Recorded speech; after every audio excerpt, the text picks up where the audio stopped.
Hi, Ginika. Hi, Precious. Hi, Danielle. Hi, Michael. You're welcome. So we are going to give 2 minutes for more of you to join, and we're going to start immediately. In the meantime, please introduce yourself in the chat with your name, what you hope to get from today's session, and your country. Nice to see you too, Michael. Thank you. Hi, Niraja. You're welcome. Hi, Helen. So please use the chat to introduce yourself. We have our prof here with us, our presenter, and she's going to be speaking to us shortly. But in the meantime, we're still letting more of us join in, and then we'll start. Welcome, Daniel from Nigeria.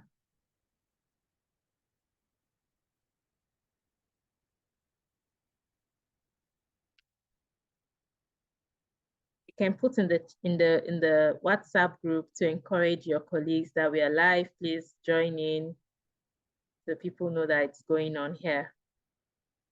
Hi, Lenty, welcome. Hi, Niraja, you're welcome. Esupat, welcome. We'll be starting shortly. Hi, Precious from Eswatini. Welcome, Naomi.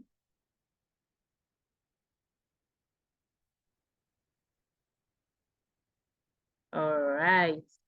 I think it's safe to say we can start now. Welcome to week 4. Congratulations. You've made it midway to the end of the academy. So it's such a thing of honor.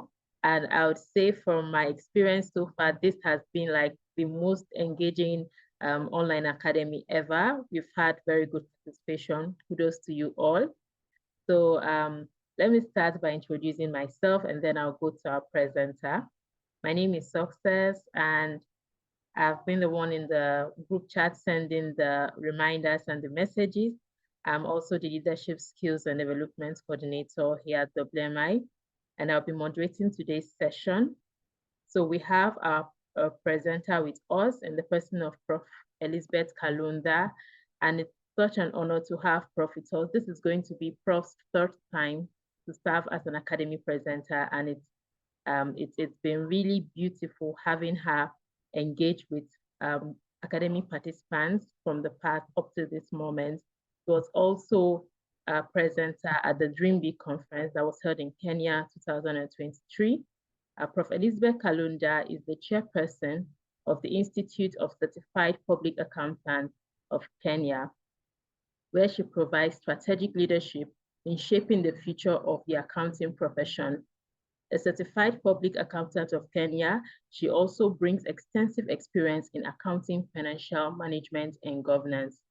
She's also served as the director of the Lofty Coban Investments Limited, where she leverages her expertise to guide investment strategy, enhance corporate governance, and support sustainable business growth. In academia, Prof. Kalunda is an associate professor at the United States International University, Africa, where she teaches and mentors students in accounting and finance. She holds a PhD in business administration from the University of Nairobi, specializing in banking, and she is also a certified professional mediator, a role that strengthens her ability to navigate complex decision-making and resolving conflicts effectively. Prof. Kalunda is a passionate professional on empowering the next generation of finance professionals through education, mentorship, and thought leadership in accounting and finance. It's such an honor to have you with us today, Prof. And we really look forward to learning from you and getting a lot from your resource of knowledge. Thank you so much. And I would want to hand over the baton to you. Yeah, thank you so much, Success. Thank you for that introduction. And also let me thank the students in the academy for just logging in on time. And I was just going through the charts to get to know where most of you are coming from. and I can see that you really are well represented. Looking at Africa, I've also seen someone from Nepal. So I'm happy to be taking you through this session. This is not the first time that I've been a facilitator in this program, and I'm happy that I'm part of this so that I can be able to share my knowledge and discuss. And as Success said, I'm so passionate about mentoring the young people and seeing Success and the rest of you. For me, this is really a great honor because it gives me comfort that the leaders of tomorrow are actually well taken care of. So with that, please keep introducing yourself so that I can be able to just get an idea of the whole group of students who are here. And I will start my session now. Allow me to share the presentation.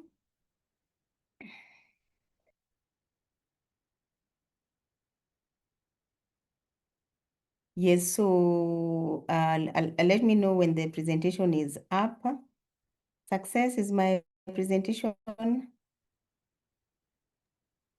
Yes, please, we can see your screen. You can go I to, can. yes, you can start the slideshow. Once you start the Oh, slideshow, then it would just be the oh, present. okay. I don't know why I'm not, from my end, I cannot see anything. Okay. Let me just You open can, it and put it in slideshow. Okay, fine. Ah, perfect. You can see it now in presentation yes, mode. yes, Yeah, please. so thanks. And I've also switched off my video. I hope that's okay. Yeah, Success, is sure. that okay? So that the focus, okay, let me see if I put it on, there'll be any issues. Yeah, so Success, we are good with my video on? Yeah, we would love looking at you as well. So it's fine. Okay, fine. Thank you. Yeah. Yeah. So I'll be taking you through this session on budgeting, and it's actually basics of budgeting, and looking at what this foundation is all about. Budgeting is very, very critical, especially for young entrepreneurs. Those of you who will be handling some sizable amounts of money after school, and even those who are in business. So it's important for you to just have the basics of what budgeting is all about so that you can be able to manage your finances well. So in today's session, I'm hoping and I'm sure that by the time we are done with this 1 hour session, you'll be able to know what budgeting is from a definition point. You'll also be able to differentiate between different types of budgets because we have different types of budget. As much as all of them do the same thing, but they can represent different information. We are also going to look at how to construct a budget. And for me, this is very key because if you are going to have any finances at your disposal without a budget, that would be meaning you are moving in any direction and you need to go towards a certain direction. So we'll be able to construct a budget so that you can actually be able to know how can you manage your finances well by having this very important tool that we refer to as the budget. And then it's important also to know that whenever you have budget, there will always be challenges. But the beauty is that whenever there's a challenge, there's also a solution towards that. So we are going to look at that. And then finally, we are going to wrap up this session on how to, on just looking at tips that will help you formulate effective budgeting. So as I start, maybe a question that I would want to ask you, which you can share through the chat, is maybe have you ever prepared a budget? What is a budget? So maybe I would want to hear from, through the chat in terms of your sharing, what is a budget? And then from there, I'm going to start this as an introduction. Now, what you need to know, and these are facts and figures, is that many passionate founders, just like you, have very brilliant ideas about business, ideas about helping the community. But unfortunately, those ideas just get lost, or businesses that you start actually just disappear. And the reason for that is not because you had no vision, you had no plan, but because the finances that you need to run the business had no map. So you are using the money in a haphazard way. So it's important for us to ensure that we are not part of these founders who have very brilliant ideas, but then we end up going wrong because we did not have a map or a roadmap on how to use the money. And if you look at the picture or the image that is there, it says that there is no longer any doubt that without a budget, your business will fail. And this is 100% true. And if you look at the picture that is there, you can see a paper that is so crumbled because it has really been handled, but it has no direction that it is going. And that is how a business is if you don't have a budget. And then looking at the other image, which is an aeroplane that is made of paper, and I'm sure when you are kids, you'd play around with this. This actually shows that if you have a budget, you are actually directing the movement of your money. So with that, it's important for you to know that 90% of startups fail. And the question would be why? So as I go through the charts in terms of what a budget is, I want you to just think about this question. Do you know that 90% of startups fail? Now that is really a huge number. 90% is a really huge number. And that means actually on the converse of this, it just means that 1 out of 10 businesses that are started by people like you and me are going to fail.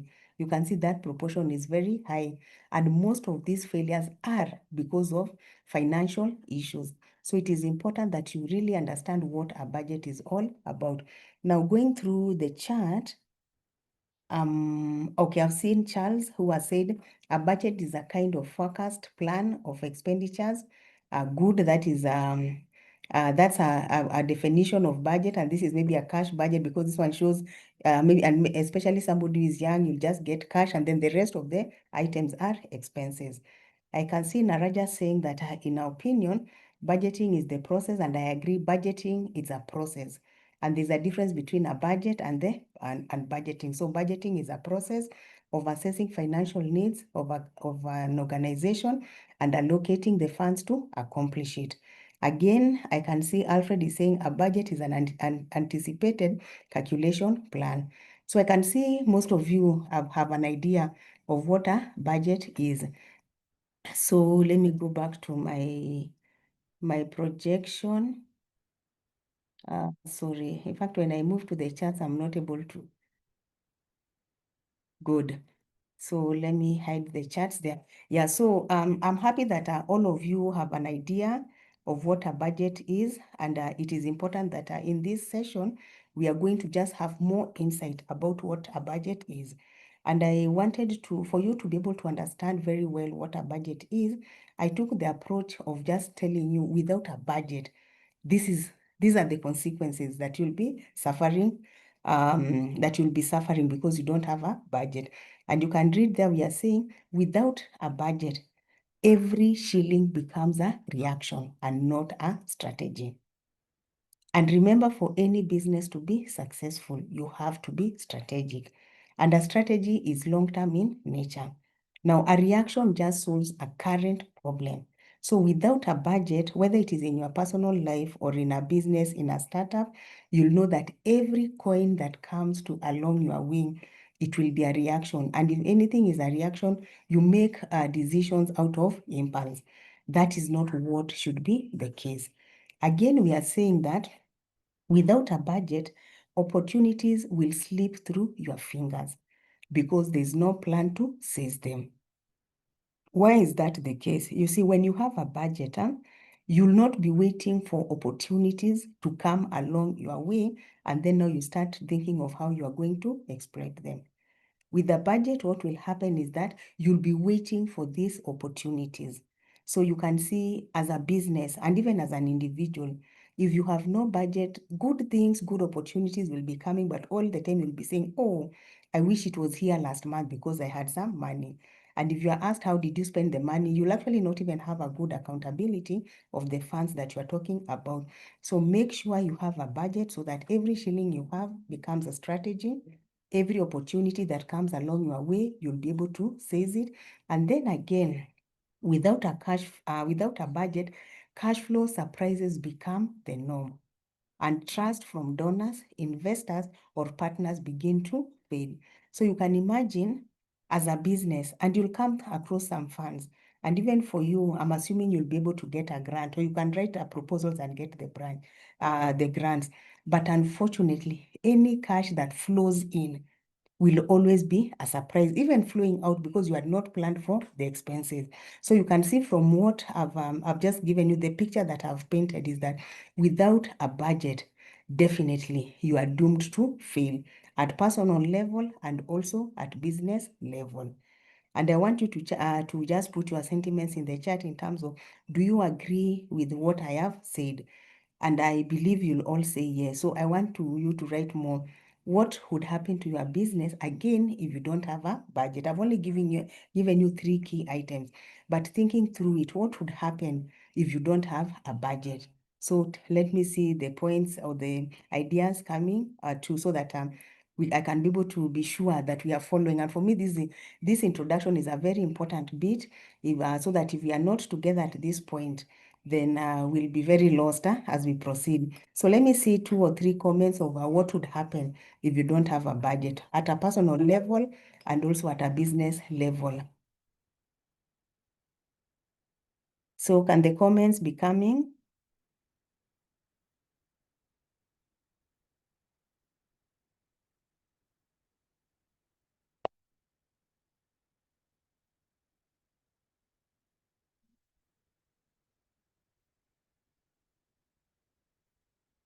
Good. I can see from Atupele, she say you may end up spending the capital very good, because you'll be seeing money coming in, but you don't know whether it is profit, whether it is money that has been paid in advance.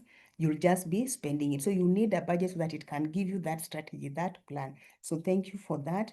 Again, we are saying that without a budget, you'll have overspending and misappropriation of funds. Very correct, Derek. Precious is saying you'll spend money on less important things. Good, because now remember, money is always scarce and you must prioritize your spending. So without a budget, anything that comes across, and especially the impulsive buys, these are the ones you'll be actually going for. And every time now when you need the cash, you discover I had already spent it. Again, I can see personally no financial growth. Again, that is from Derek. Thank you. I can see Toro Abasi. He says it breeds stagnation. Very correct. And remember, whenever we start businesses, our intention is that the business will grow. So you can see there'll be no growth, there'll be stagnation. And then finally, if you don't have a budget, you feel discouraged and your plans only remain in paper or thoughts. That is Niraja. And for me, that will even be better, because you have not done anything. You can imagine you start a business, you have cash coming in, and you have no budget. It will actually be quite a sad surprise to yourself. And then finally, it will be difficult to track expenses. What you'll notice is that every time you have spent, but you have no idea where the funds have come. So you can see, because of what are the 3 points that I've given, and also the points that you have shared, we can all agree that a budget is an important tool in any business. Okay, so we can move on. I'm happy that we are together. Next, we have, okay, sorry, my slide, so just a second, sorry.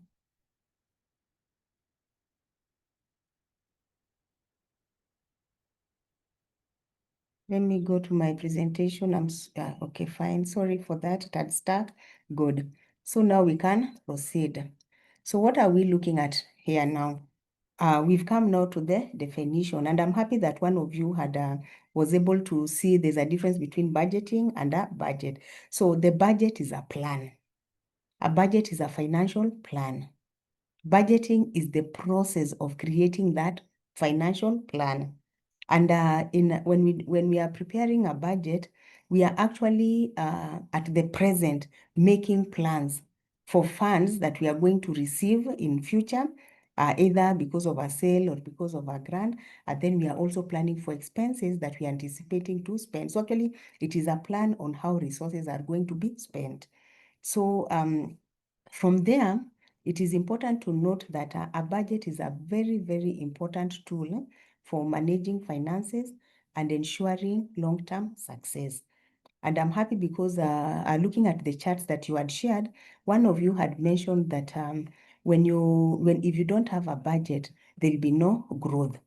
So that is similar to saying there'll be no success. And if there's going to be any success, it is going to be so short term. Again, a budget helps one plan for expenses, set financial goals, and make informed decisions. Now, when you are preparing a budget, a lot of thought goes through that process. And it's like you're looking at now how your business is going to be tomorrow. And this helps you to come up with very informed decision.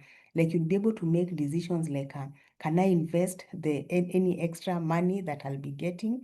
Can I use this money to maybe buy something? Will it be enough? Do I need to start borrowing for that? Again, when you prepare a budget, you might notice that what you want to do and the finances that you have is not enough. So you'll plan early enough on how to source for additional cash. So a budget helps you to make informed decisions. And what I can say to you is that as young people, maybe preparing proposals for businesses, whenever you are going to pitch somebody, you'll always be asked, so what is your budget? And you can imagine if you go to somebody and then you start saying, oh, I think it's this. No, that will not be a very good picture. You need to have that budget put down in pen and paper so that you can say, this is what I'm projecting in the first month or in the first year, in 5 years, this is where I'll be. So the budget helps you to have that picture in mind. And then we also, when it comes to budgeting, we are told that budget should include where the money will come from, so as you can be able to continue operating the business. And this is very important because when we are preparing a budget shows, and especially a cash budget or any form of budget, it will show us what are the resources that will be coming into the business. What are the resources that will be going out of the business? So if it is a simple cash budget that like the one we'll be discussing, it will be where will the revenues, where will the incomes be coming from? When will they come? And then how are you going to spend them? When are you going to spend? So the budget must have a time period so that you know if it's a monthly budget, you know in January, this is what you'll need, in February, and then you see the gaps in between. And then that is consolidated to have now the annual budget. So a budget actually is able to help you to know where the money will come from so that you can continue operating the business. And then something very important about budgeting. As much as I've said that you need to sit down, you need to put your mind and heart and thoughts in it, you need to appreciate that budgets are never 100% accurate. And for those of you who've prepared budgets, I want you to tell me why are budgets not 100% accurate, and yet you've put a lot of thought in the process. So I've given you just a small example here. I'm saying that when you're preparing your budget, especially for a business that is continuing, you'll be looking at historical data. This is past data. And then you'll be now putting assumptions so that you can be able to predict how much will be needed to spend each month and each period during that budgeting phase. So I want you to put in the chat, other than this, why else do you think a budget might not be accurate? And as you put in the reasons why a budget might not be accurate, we'll be able to analyze and see, is this because of your own maybe lack of skills in preparing a budget, or is this because of a shortcoming of the budgeting process? So can I see the charts? Yeah, so I can see Charles is saying that the future is not 100% predictable. That is very correct. There can be some unforeseen circumstances. Maybe COVID would happen. Who knew COVID would ever happen? Again, I can see Precious is saying a budget is based on estimates and assumptions. And that is very true. Actually, what happens is that the assumptions that you're going to use to prepare your budget, some of those assumptions might end up not being correct. Some maybe because you are over optimistic, others because there were things that in your wildest dreams, in your wildest thought, you never thought that they could happen. And these are things that we refer to as the black swan. And these are when we talk about a black swan, most of the swans are white. So but once in a while, we'll find a black swan. So a black swan will actually be there, just one among so many and very rare. So again, we can have an event that is so rare that nobody ever foresaw it. And an example is COVID. And maybe I can, something that you might need to think when I'm talking about black swan and saying that COVID is a black swan. We know that COVID happened. But I believe even right now, when we are preparing our budgets, we don't imagine that COVID will happen again. We don't even put an assumption that an epidemic of that nature would actually happen. So when these things happen, they happen once, but sometimes they can happen again. Okay, so again, I can see this is Gineka saying when the budget is not realistic. And that's a very good point. So whenever you are preparing a budget, and that will be some of the points we'll be discussing, is you should be realistic. Don't be too optimistic. In fact, you better be a bit pessimistic than being very optimistic. Because if you are optimistic, that means you're going to overestimate the incomes and therefore plan for more things to do with your income.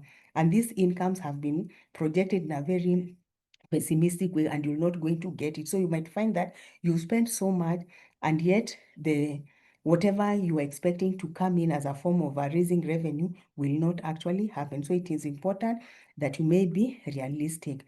And then if I go for more of the charts and then I can proceed from there, I can see a comment. The budget may also fail because the owner is failing to keep up with to keep up with it very good. That is because remember, a budget is a plan. It's supposed to guide you, so you need to follow it. So some people will have budgets, yes, but they don't follow the budget. And then Freshers again has mentioned about there may be unpredictable expenses. Where is it? There might be unpredictable expenses, and if income is fluctuating, you might not be accurate in the budget. So thank you so much. I can see you have very good insights on why a budget might actually not be successful. So all those things that we've mentioned, please make sure you avoid them. But looking at the point that I have in the slide, which is the last one, they combine historical data and assumptions to predict how much money will be needed to spend each month. Now, as you use the historical data and make the predictions, be very open in terms of supposing this assumption does not happen. Supposing what happened last year does not happen, what is likely to happen. So, and when you do that, you'll be able to probe yourself so that as you prepare your budget, as much as it is for the future, you are being more realistic. Okay, so we can proceed. So what do I have here? Now I have this what I have here, let me push I have I'm so sorry, there's my photo, good, now that's okay. Yeah, so as just part of an introduction, what we are saying is that when you're preparing a budget, you need to understand your business model. And when we talk about a business model, we are just looking at what is your business all about in terms of what is your goal? Who are your customers? Where are you going to get these resources from? How are you going to price your items in the business? We have different tools that you can use to help you come up with a business model. And what I've shared, the image that is there, this is a business model that is called the Business Model Canvas, BMC. This is a very good way of trying to help you come up with a realistic budget that looks at the whole business in totality, not just the finances, but the whole concept of your business. So this is a tool that I would really want you to go learn more about it. And I'll be picking some examples from this model so that it can help you to understand budgeting. And note that I've said that this model is more of a strategy and financing model. So if you have done strategy, maybe you've come across it, but it's one of the model that I find very useful when it comes to small businesses or to startups or for entrepreneurs. So in this model, and you can see what I've said, use a model like this. Yeah, so for you to come up with a budget, you must understand your business model, because your business model is the one that will define where your resources are coming from. It is the one that will help you know What need are you solving in the society? It is the one that will help you to know where will the finances be coming from. And that is what we are saying, the revenue streams. It is also going to help you know what strategy are you using to price your goods, because we have different strategies. Remember, sales will be a revenue, but we have different methods of pricing. There are some people who decide to come up with very expensive products. Others want to have a very cheaper, so that they are depending on selling many units. Others are planning on selling less units but of high quality. So it will depend what is your business model. So a tool like the BMC will be able to help you know who are your partners. So if it is and you want to set an NGO that is creating social impact, your partners will be the people who can raise funds for you because they believe in your activities. So you can get donors and you need to state them down. This will be my donors. If you are dealing with a business that is profit making, then this one, your sources of finances will be your equity. It will be other people who want to join in the business and become partners. It can be shareholders. So those are the partners that you will have when it comes to, that's how the business model canvas will help you. And then you need to identify activities. What activities will you be engaging in? Will you be providing services? Will you be producing goods? Will you be giving talks? If you are, depending on what you are doing. And then what resources do you need for that? And then very, very important is your value proposition. And whenever you start any business, something that is very important is what value are you giving the users? If you come up with a business or a product or a service that is not solving a problem in the society, believe you me, that business will not survive. This is because any business, the intention should be to fill in a gap in the market.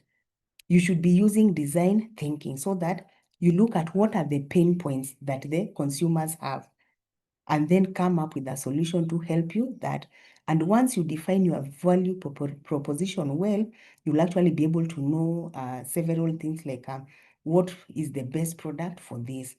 And then once you have discussed about, you've determined your value proposition, you need to know who are your customers and what relationship should you have. What channels will you use to distribute the goods? Again, when you have customers, you can have different segments of customers. Maybe the high end, it can be in terms of the economic classes, it can be in terms of the geographical dispersion, it can be in terms of the age. So be very careful in terms of determining who are your customer segments, because each segment will require maybe a slight variation of the product. And then very, very important, we come in there.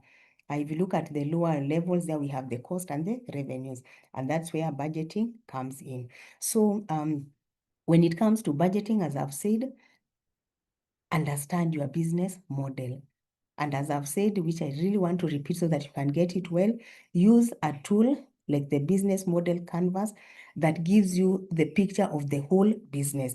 And you can see what is in this model. At the bottom, we have cost and revenue. That is what budgeting is all about. But you can see now, for us to be able to know this cost, we've been able to follow the items that are up there so that we can be able to know these are the costs, therefore, that I will need to support the activities that I need. These are the revenue streams that I'll be getting so that I can be able to meet as I sell whatever I'm selling to the customers.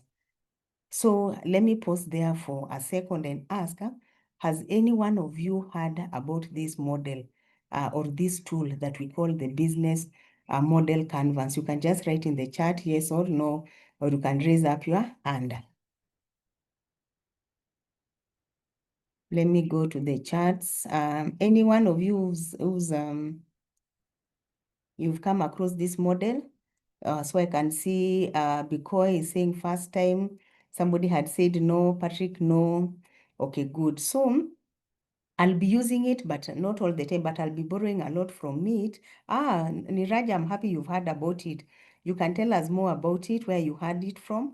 But I just want to encourage you to use this model because it's very helpful to in terms of making you just see the whole, what is it called? Just the whole view of the business so that you can be able to plan for it. Alfred is saying we passed through it last time. Good.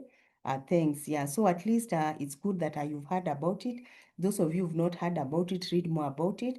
And I've used it in a way to just show you how you can use it to be, and to plan your business effectively. So let me go back to my screen.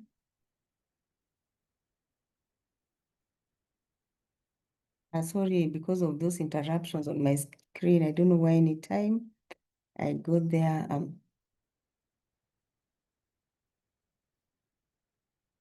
Okay, just hang on there.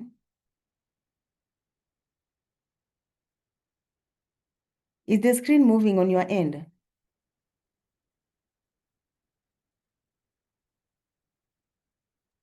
No. So we are on the same page, yeah? Okay. Yes,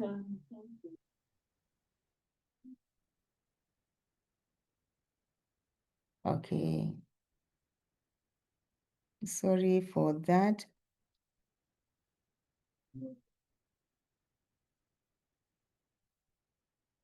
Okay, so basically the next page should be on how you make the long term and short term. Sorry, I've just disconnected it because so that I can be able to gain back the control.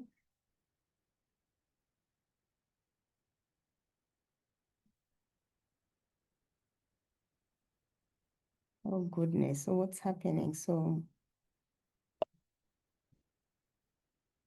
is it moving?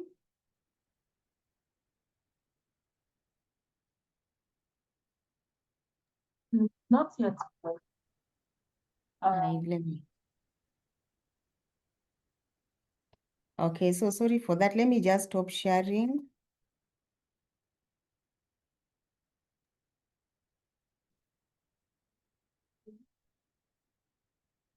Then also I change my view slightly.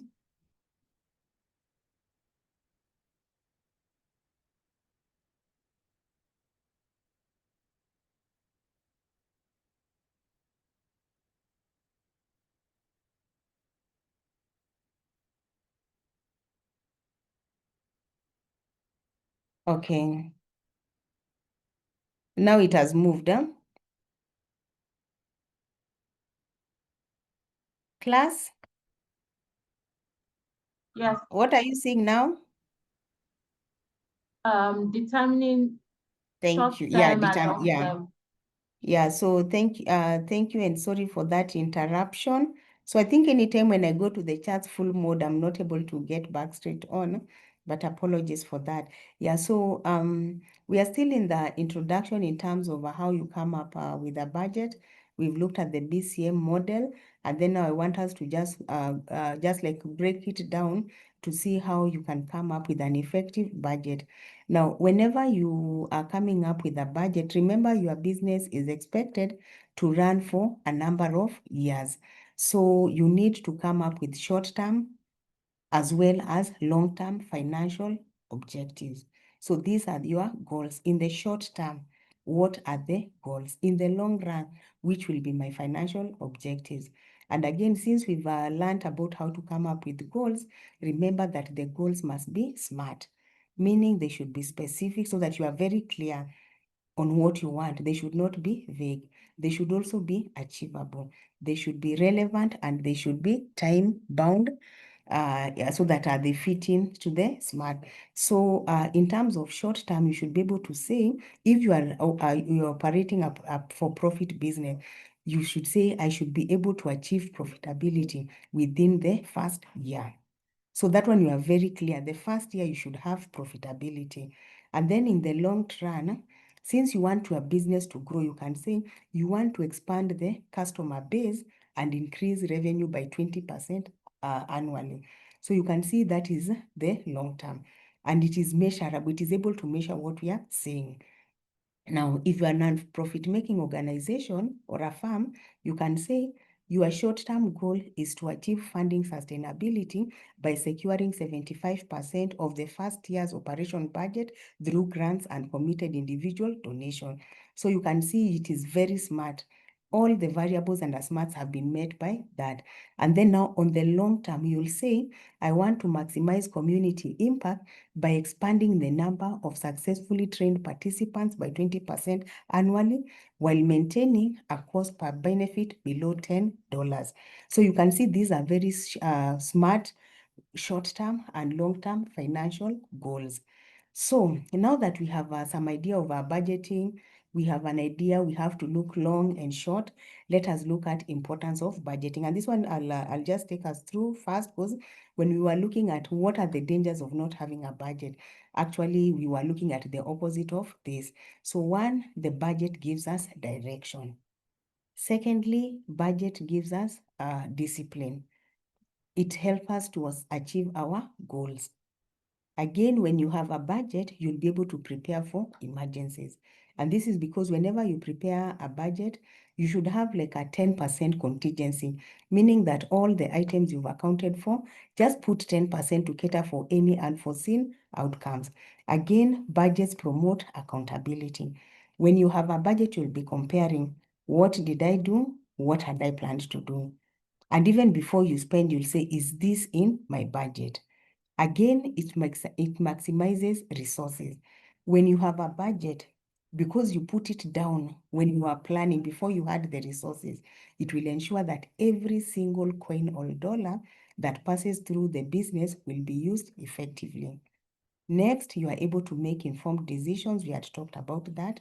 Budgets will also reduce waste. They will boost transparency and empower growth. So you can see these things, we had actually mentioned them all. So next, let's look at types of budget. Remember, a budget is a plan on how resources will be spent and how and where they will come from. Now, because of that, we have different types of budgets. And the classification of budget here depends on the activities that happen in a business. Now, the key budgets or the common budgets are the operational budgets. As the word suggests, these are the budgets that plan for the day-to-day activities of the business. And since these are resourcing, we are looking at they cover the day-to-day expenses and revenues. Now, for any business, even as any small business must have an operational budget, because whether a business is big or small, it will need money to run on a day-to-day basis. So you must have the operational budget. A cash budget is actually an example of an operational budget. A materials budget is an example of an operational budget. Another type of budget, these are capital budgets. So for any business that will require assets or resources that need to be used for more than 1 year, you need to have a capital budget. So for example, if you are starting a small business and maybe you want to start a business, an online business, and you want maybe to train people in that business, you will need laptops, you will need maybe a room, you will need some maybe projector, depending on what you want to teach them. So those items that you will buy that are needed that will be used for more than 1 year, they will have to be planned through the capital budget. And the reason why you separate by having that capital budget is that they need a lot of money. So you cannot mix it with the day-to-day operational budget, and you need to plan for it because these are budgets that fit in the purchase of fixed assets. You'll also need cash flow budgets. These ones help to focus cash in and cash out of the business. And finally, we have the project budgets. And these days, even in countries are told that whenever they are preparing budget, they should be project-based. Meaning, don't just gaze and say, I want to do this. Just come up with a project. If it's a country, for example, I want to build a road. What is the cost of the road? I want to build a hospital. What is the cost associated with this project? And that one helps from just having that budget that you say, overall, this is what I want. And this is also good for your personal finances. You can even say, let me have budgets relating to the projects that I have. I want maybe to buy a phone that will help me to do business. So have a budget for that project of the phone. If you're having a bigger project, again, just have for that. Don't consolidate everything together. So these ones allocate resources for specific projects and initiatives, and they prevent a lot of wastage. So now this is the beautiful part of this training, and this is step-by-step guide on how to create a budget. So I'll take you through how to come up with a budget. The first step is to set the goals and objectives. And remember, when we started, I said you need to have long-term and short-term financial goals. So set your goals and objectives. What do you want to do? Do you want to grow profitability? Do you want to grow business? What do you want? And then the next step, determine the financial targets that are associated with that goal and come up with priorities. What do you need to do first? What should follow next? Once you are able to have those financial targets and their priorities, you now go to forecasting of revenues. How much are you expecting to get from the various sources that relate to your business activities? And here you have to be very realistic so that you avoid overestimating of the revenues. The next bit you need to do is you need to estimate your expenses.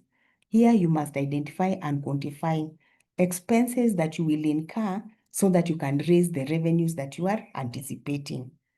Again, create now the budget. So in terms of number 3 and 4, those are the figures that you'll be getting. Now we are doing the quantification.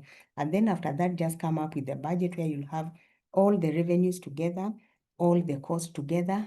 And then now that will now show you, will you have enough to meet all the expenses or you'll not have enough. If you find that you have enough, you'll have some money to invest. If you find that you have a deficit, you will be able to see, do I cut down on my activity or do I raise more capital so that it can finance the budget deficit? So after you do that, you now, when you start application, you allocate the resources and you start applying now implementing the budget. And then number 7, you monitor and adjust the budget. Remember we said that a budget is a plan, and the likelihood of your actual fitting to the budget are not going to be 100% likely. So there'll be variations. So as the variations come, keep adjusting the budget so that it is more to the reality. So this is a kind of budget that we call the flexible budget, not the static one. This is the flexible budget. So basically those are the steps. Now I want us to look at this small example on how to come up with a budget. And this one, I'll actually want you to do it on your own. So this one is quite easy, but there's one that I've worked on that I want you to look at. So for this question, it's just about a small NGO that you are planning to launch. You want a community development project, and you have a goal, and your aim is improving access to education for children in the rural areas.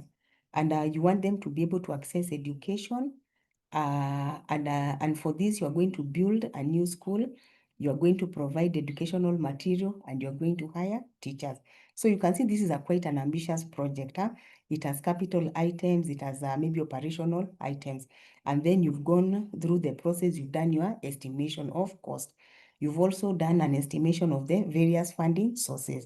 And then now from there, you can prepare a budget. Now for this, I will not prepare this budget. I've already given you the worksheet that has these answers, but I want us to look now at this other one that we'll work together. I've done the workings, but we'll go through the workings together. So any question up to there so far?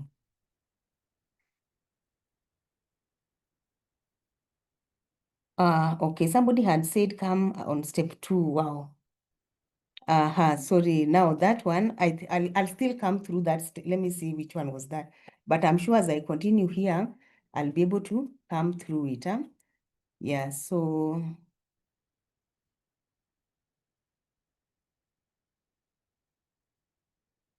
yeah, so good. So this is the kind of this is our story, and I tried to come up with a business that your age mates would want to come up with. So I read, you want to start a business, an AI-powered Gen Z microlearning creator hub. And I'm sure these days, you know about micro learning, micro credits, where you don't have to go through like a whole university program. You just do small courses and then you're able to use them to gain some revenue, or to just to be economically viable. So you want to come up with an AI-powered Gen Z micro learning creator hub, where young creators can earn money by teaching short 60-second lessons. The idea that you have is to make learning quick, make it fun and easy to share, while at the same time helping creators build their own income. So that's what your project is all about. But before the business can grow, it needs a clear and realistic budget. So this startup budget that I'll share will show you how every dollar will be used, starting from the first activity all the way to the basic operations and to even now monetizing it. So the budget that we'll have will help us plan wisely, it will help us control cost, and it will make sure that the business can reach its goal of 10,000 users and 1,000 creators within the first year. So that's the story about our business. And if you look at the figures that I have here, they're actually trying to be very measurable, very specific in terms of what we want. And you can see here, we want to have 100 users. That's what you want to have. And then you also want to have 1,000 creators within the first year. So we said that the first thing that was under 3 and 4, come up with your projected incomes and your projected expenses. So I sat down, I thought, what would you need? So in the case of this budget, what we have, you look at what activities will be needed to be able to come up with that AI lab where there'll be content development for micro learning. So one thing, you'll need product development. You'll need to pay creators. Remember, your lab, you're inviting creators, they work and then they get money, and also you get your percentage. You'll need to market what you're doing so that the business can grow. You'll need the cloud technology for hosting and storing and also software. And then you'll also mean admin and legal fee. So that is a breakdown of your expenses. And then I've given you the details of what these expenses are all about. And I'm sure for the young people like you have an idea of what this is all about. So you need to break down. You see, remember, this is a new business. So you have the expenses per month and then now expenses per year. And you can see these expenses will not, maybe are not exactly the same, depending on, but they have a percentage. And maybe with time, the cost will be going down. Sometimes it goes up, but overall, you have an idea of the percentage distribution of each of the total cost. So you can see we have a column for the monthly cost. We have a column for the total cost per year, and then we have percentage of the total cost. And you can see all these expenses, product development is the one that has the highest cost, which is 40%. So you can see that. And I decided just one thing that you need to know is that for you to be able to capture this financial information well, it will be good if you have maybe some graphics. And I went to Excel and I was able to generate the pie chart. And from this, you can see very clearly the highest cost is product development, followed by the creator payment. And then the list is the admin and legal fee. So that is the expense distribution of our expenses. And we can be able to calculate and see the total expenses per month is 30. The total expenses per year is 360,000. And then now you need to come up with an estimate. What is the expected income in year one? So one, you'll have subscriptions. So the users will be coming, they'll be paying a subscription, and the amount is $5 per user. Again, the creators fee. Remember, you are inviting them into your space. So whatever they get, you should be sharing with them, and you're getting 10%. And then you'll be having advertisements and then probably other small incomes that you'll be getting. And in total, you can see in year one, you'll be having income of 16,000, and in the full year, the incomes will be 128,000. And again, looking at the pie chart, which gives you a graphical representation of the revenues, you can see what we have. And it clearly shows you this is the biggest item, this is the smallest, and all that. So that is, so we've come up with the incomes and the expenses. Now, looking at our expected income, it is 128. Looking at our expected expenses per year, 360. You can see the incomes are less than the expenses. And it would come up now with a budget summary. You can see total revenue, total income or revenue, $128,000, total expenses, 360, and we have a budget deficit of 232. Now, if you come up with a budget like this, all is not lost. What you need to do is to plan for that budget deficit. And that is now what I'm calling the backup plan, because budgets will always be like that. So what is the backup plan? We are saying if the income is lower than expected, we can see definitely our income is less than what we were expecting.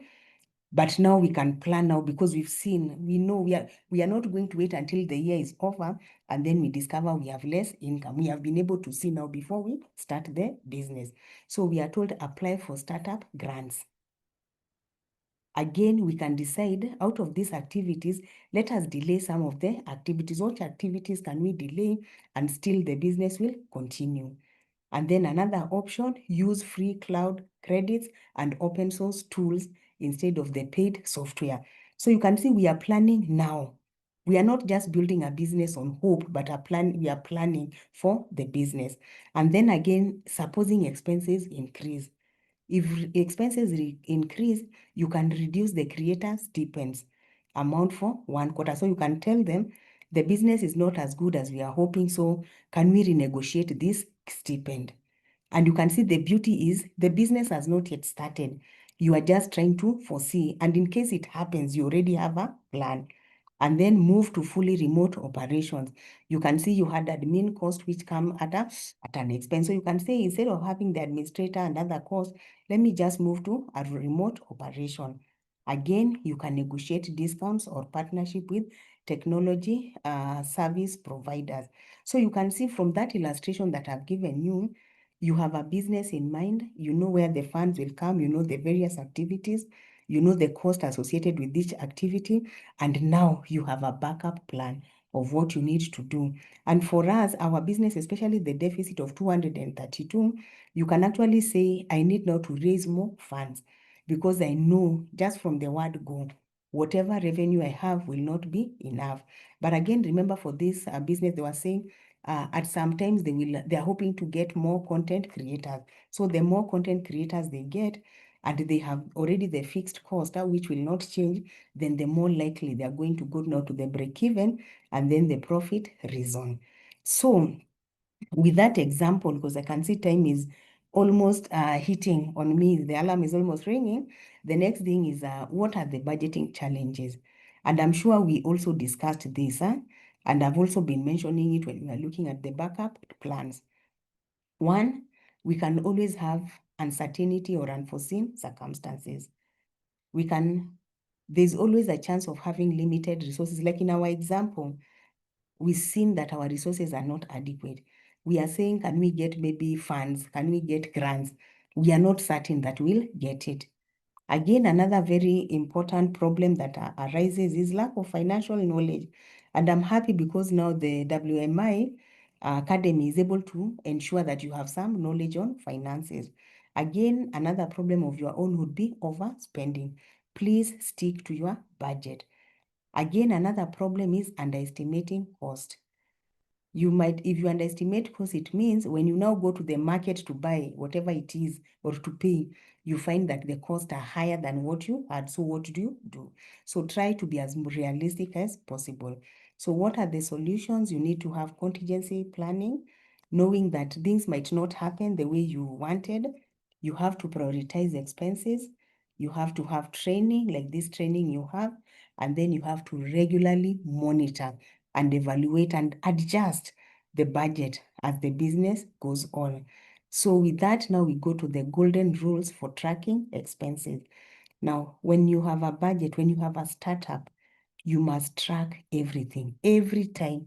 Don't say these expenses are so small, I will not track them. Track everything.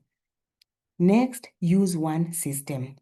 Try to come up with a system that will actually collate and aggregate all that information so that some information is not in a paper, you don't know where the paper went, some information you put it down here, so that at the end of the day, you have pieces of information, have it in one system. Again, have the categories clearly.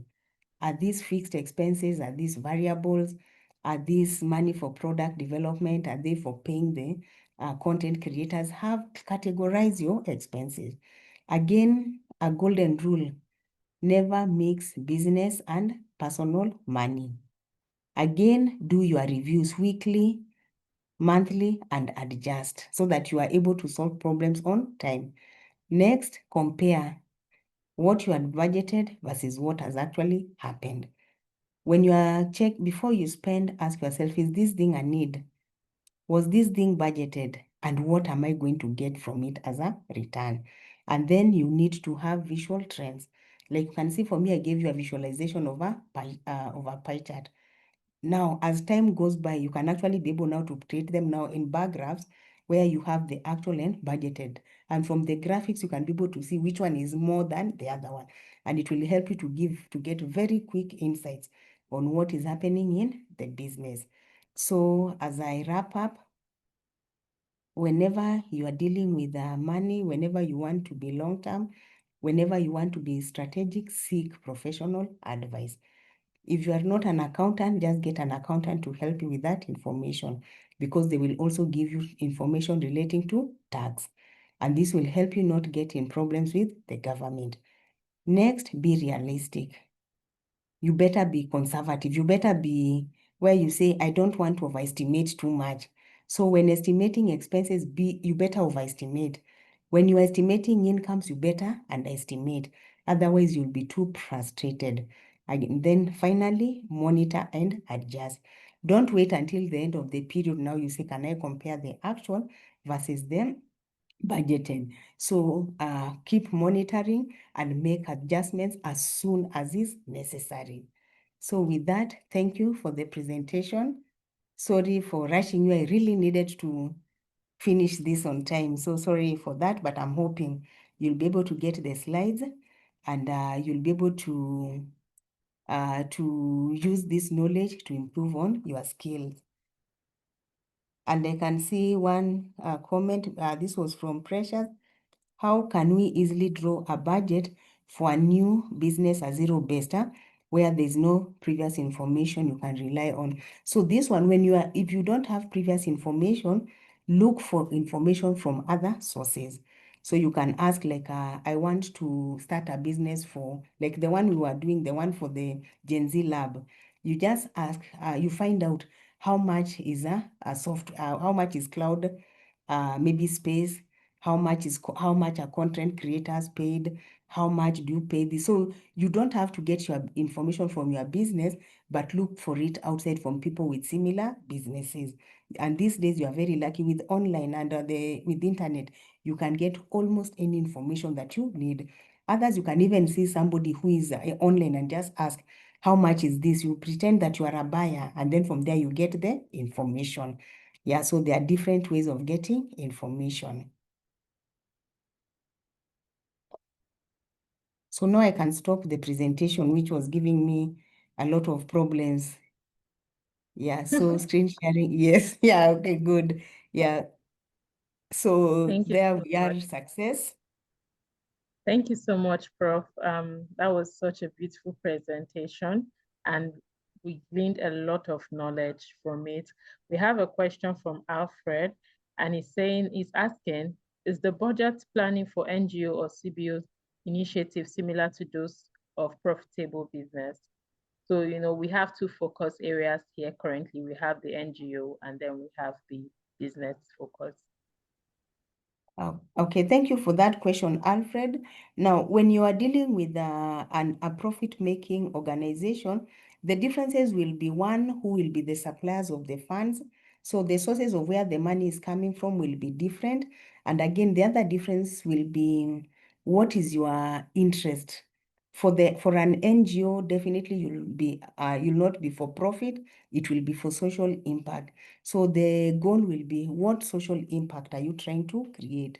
So instead of saying, I want my profits to be 50%, here you are going to say you want people to get education, and maybe a percentage of these are the people. So you'll be measuring the social impact. So that is the difference. And if you look at one of my slides, I've given you an example of the goals, and you'll see the goals for the profit making and the non-profit making, they are not exactly the same because of what is your intention.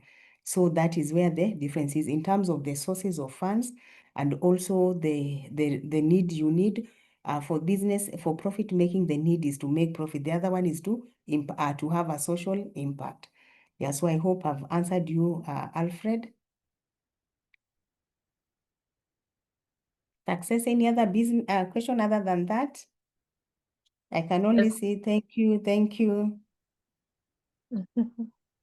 Yeah, we have a question from, the registration process.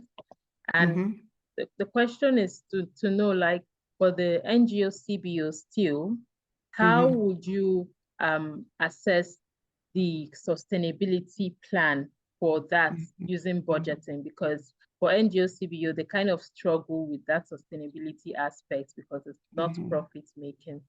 And then they have to, include the fact that they are running an initiative, they might have staff and all. So how do they like plan their budgets in that way so it's sustainable beyond the first year?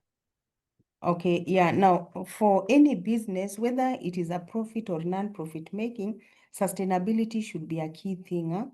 And for the business to be sustainable, you have to look at what are your revenue sources and what are your expenses. So I know for most non-profit making organizations, because they get grants, they tend to maybe think that there's lack of accountability, but they need to be very accountable, because if you look at most of their projects, they are funded based on a project. For you to get that funding, you submitted a budget. So you must keep within the budget that you submitted to the funder to ensure that it is going to be sustainable. And then also now for most NGOs, sometimes you might find that the donor funds are not coming. And actually that is the case with most businesses these days. So it will be important if you have maybe a revenue stream besides the social impact side, where whatever you are getting, you are spending it all. Try to come up with a revenue stream that will help you now meet that. And I can see this example. If you look at churches have even started schools so that these schools can help to run, even though some churches these days have a lot of money that they even support the schools.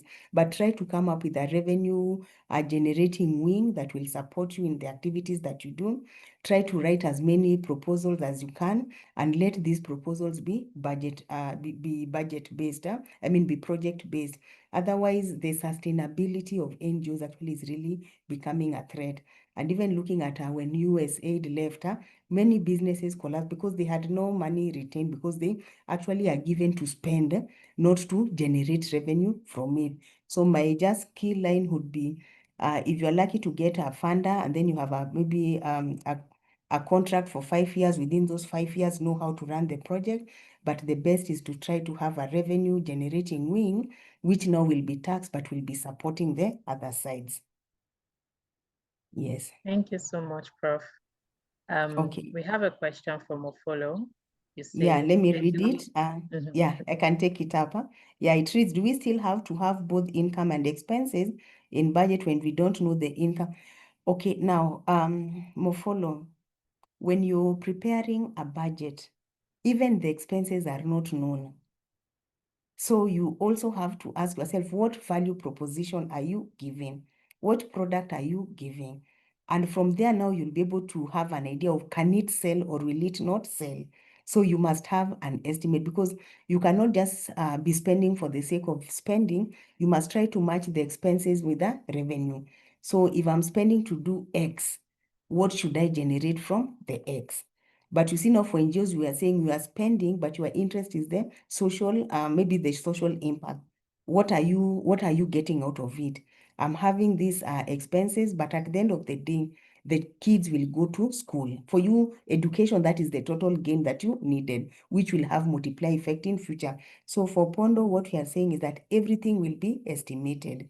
You'll be estimating expenses and also the revenues expected from that spend that you're incurring. Back to you, Success. Thank you so much for your response, Prof. And you see the chat, everyone is like really appreciating it. we got a lot of knowledge, and I'm sure when we share the slides, they would also go through. So just trying to check, we don't have any questions in the Q&A and in the chat. So I think it's fine with everyone.